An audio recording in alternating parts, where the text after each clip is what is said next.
Assalamualaikum, nice to meet you again. Senang sekali berjumpa dengan kalian meskipun hanya lewat online ya. Okay students, today we are going to learn about simple past tense. Ya, hari ini kita akan belajar tentang simple past tense.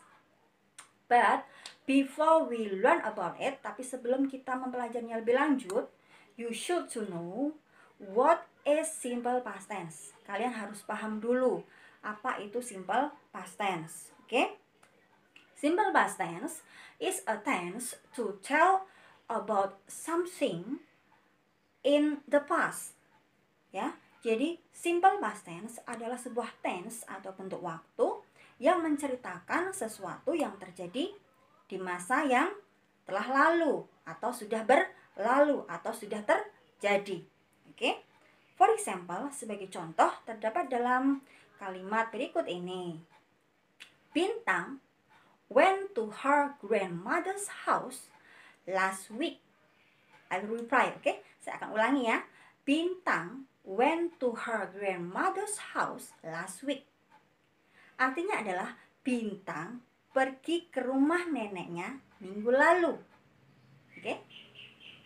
Bintang pergi ke rumah neneknya minggu lalu. So I'll ask you. Sekarang saya ingin tanya kalian. Kapan Bintang pergi ke rumah neneknya? Last week, oke? Last week adalah minggu lalu. Berarti sudah terjadi, sudah berlalu. Oke. Selanjutnya, I'll give you some patterns in simple past tense. Saya akan berikan beberapa rumus yang digunakan dalam kalimat simple past tense. Oke?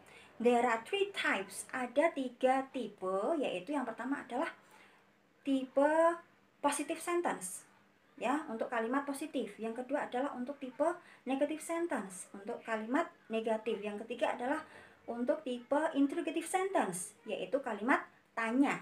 Oke? Yuk kita ke the first sentence dulu. Kita ke tipe yang pertama dulu, yaitu positive sentence. Untuk positive sentence, the patterns is rumusnya adalah subject plus verb to. Oke, subject plus verb to plus bla bla bla.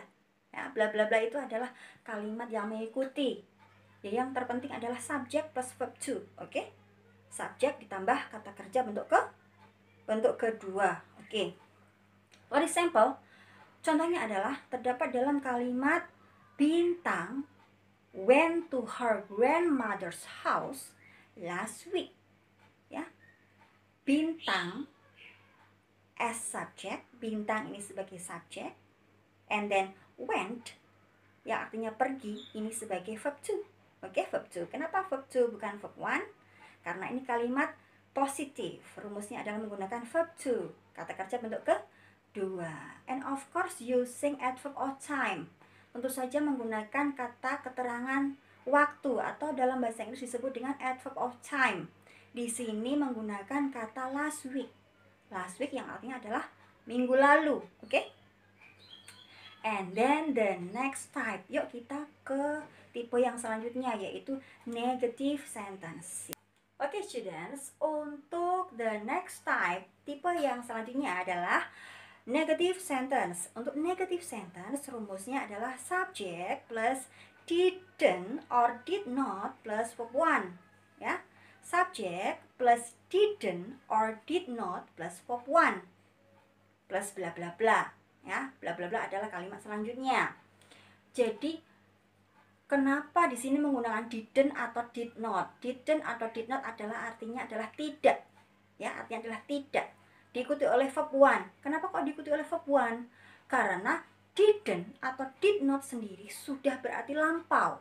Jadi untuk kata kerjanya tidak boleh menggunakan kata kerja bentuk kedua, harus kata kerja bentuk pertama, karena didn't sudah merupakan berarti lampau. Oke?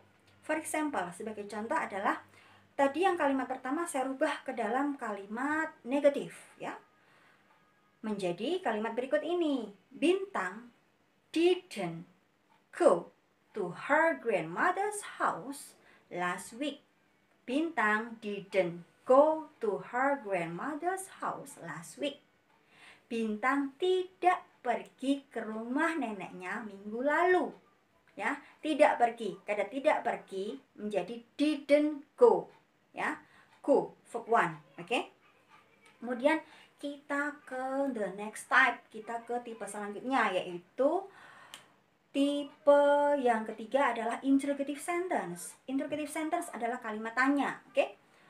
The pattern is, rumusnya adalah did plus subject plus verb 1 plus bla bla bla. Oke. Did plus subject plus verb 1 plus bla bla bla. Oke. Tentu saja don't forget to give the interrogative sign. Jangan lupa kamu berikan tanda tanya di belakang kalimat. Ya, oke. Did di awal kalimat, did in front of the sentence, di depan kalimat itu artinya adalah apakah. Oke, apakah. So, for example, untuk contohnya yang tadi positive sentence dirubah ke negative sentence, lalu sekarang dirubah lagi ke interrogative sentence. Kita rubah lagi ke kalimat tanya. Oke. Berubah menjadi did Bintang go to her grandmother's house last week? Saya ulangi ya. Did Bintang go to her grandmother's house last week? Oke. Yang artinya adalah apakah Bintang pergi ke rumah neneknya minggu lalu? Apakah Bintang pergi ke rumah neneknya minggu lalu? Oke. Sudah jelas apa belum? Oke, you are clever. Thank you very much. Good job. Oke. Saya rasa to make sentences using past tense is so easy, sangat mudah. Oke. Yang terpenting adalah you try to understand, ya, kalian mencoba memahami apa saja ciri-cirinya. Oke. Untuk positive sentence menggunakan verb to. Oke. Untuk negative sentence menggunakan didn't verb 1. Kemudian untuk interrogative sentence kata did ada di depan dan verbnya menggunakan verb 1. Oke. Don't forget to give the adverb of time. Jangan lupa memberikan kata keterangan waktu di dalam kalimat-kalimat tersebut yang menunjukkan bahwa terjadinya itu telah terjadi atau telah berlalu atau merupakan sesuatu yang telah lampau. Oke. Oke. Thank you for watching. I hope you can try at home. And thank you very much. Assalamualaikum warahmatullahi wabarakatuh.